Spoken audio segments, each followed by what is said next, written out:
ચોટીલા ખાતે પગપાળા જતા યાત્રિકોને બોટાદ માળી પરિવાર દ્વારા સ્વાગત કરી સુવિધા કરવામાં આવી। હર સાલ ફાગણ સુદ પૂનમના દિવસે ચોટીલા પહોંચે તે રીતે યાત્રિકો ગામે-ગામથી પ્રવાસ કરતા હોય છે।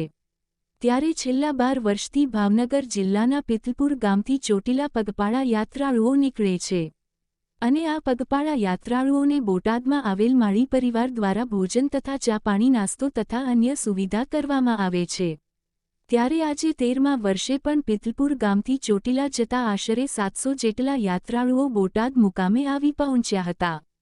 ત્યારે બોટાદના માળી પરિવાર દ્વારા આ યાત્રાળુઓનું ઢોલ નગારા ડીજે સાથે સામૂહિક કરવામાં આવેલું હતું અને આ યાત્રાળુઓની ભોજન તથા ચા પાણીની વ્યવસ્થા કરવામાં આવી હતી।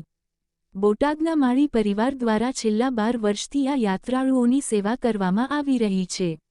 ત્યારે 13મા વર્ષે પણ પગપાળા ચોટીલા જતા યાત્રાળુઓની માળી પરિવાર દ્વારા ભોજનની વ્યવસ્થા તેમજ ચા પાણીની વ્યવસ્થા તેમજ અન્ય જરૂરી સુવિધાઓ ઉપલબ્ધ કરાવી અને સેવા કાર્ય કરેલ છે। આમ પગપાળા ચોટીલા જતા યાત્રાળુઓનું આજે માળી પરિવાર દ્વારા ભવ્ય સ્વાગત અને સન્માન કરી તમામ પ્રકારની સુવિધા અને સેવા પૂરી પાડવામાં આવી હતી તેમજ આરતી તથા પૂજા પણ કરવામાં આવી હતી। Rajesh Shah, R news, Botad. जय माताजी, मारू नाम मोंटूभाई माळे छे। विश्व हिंदू परिषद जिला अध्यक्ष तरीके मारी जवाबदारी छे। मोंटूभाई પિથલપુર ગામેથી ચામુંડા માતાનો સંઘ અહીંયા હાલ આપને જ્યાં ઉતારો કરે છે, શું કહેશો? કેટલા વર્ષથી સંઘ આવે છે? આમ તો 12 વર્ષ થયા અને 13મું વર્ષ ચાલુ છે। આ પિથલપુર થી જે સંઘ પગપાળા નીકળ્યો અને ચોટીલા જવા માટે નીકળે છે ત્યારે અમારા બોટાદમાં પ્રકાશભાઈ, રામજીભાઈ, ગુસાભાઈ નો પરિવાર એટલે ચારે ભાઈઓ કિશોરભાઈ, હરેશભાઈ, અશોકભાઈ અને પ્રકાશભાઈ, આ ચારે ભાઈઓ અને પરિવાર સાથે બધા ભાવભરેથી ઉછવે છે, ઉજવાય છે અને એમના સામૈયા કરે છે। ડીજે સાથે વરઘોડા સાથે આમના સામૈયા કરવામાં આવે છે અને બપોરના ભોજન ત્યારબાદ તમામ પગપાળા યાત્રિકોની સેવા પણ કરવામાં આવે છે। આ સંઘમાં 700 જેવી વ્યક્તિઓ હોય છે। ત્યારબાદ અમારા માળી પરિવાર પણ આમાં આવે છે અને બધા ભાવભર્યું ઉત્સવ ઉજવે છે।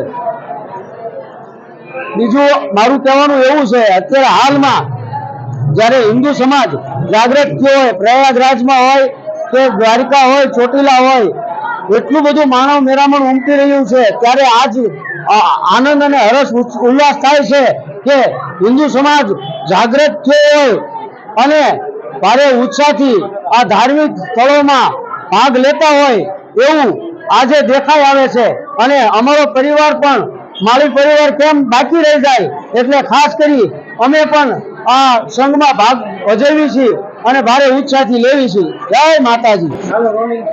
નામ આપનું? મારું નામ અશ્વિનજી ડાયમા।